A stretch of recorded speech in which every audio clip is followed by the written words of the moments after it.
quali sono le caratteristiche delle cantine Teanum? Le cantine Teanum sono site al nord delle Puglie, vicino al Gargano, è un'azienda giovane, ha 160 ettari di proprietà e la caratteristica principale della nostra azienda è quella del rispetto del territorio, rispetto delle tradizioni, fare dei vini giovani e allo stesso tempo fare dei vini giovani e moderni. I vitigni tipici della nostra azienda sono principalmente il Bombino Bianco e il Nero di Troia. Lavoriamo anche benissimo con i vitigni internazionali quali il Merlot, Cabernet e il Syrah. I nostri prodotti punti sono rappresentati dalla nostra linea Otre con il Negro Amaro, il Primitivo, l'Aglianico, il Nero di Troia ancora e abbiamo come vino bianco oltre al Bombino anche la Falanghina che rappresenta bene il nostro territorio. I nostri due vini più importanti che sono due barricati quali il Gran Chiati, abbiamo il Gran Chiati normale e il Gran Chiati Gold che è la selezione delle migliori baricche che abbiamo in azienda.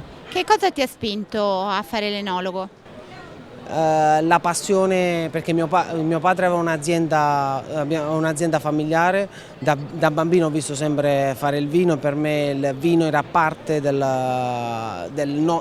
di me stesso, quindi dovevo seguire quello che ero io personalmente, quindi il vino è tutto, rappresenta la storia, il territorio, l'amore, è qualcosa così importante che è difficile dire di no se ci sei nato.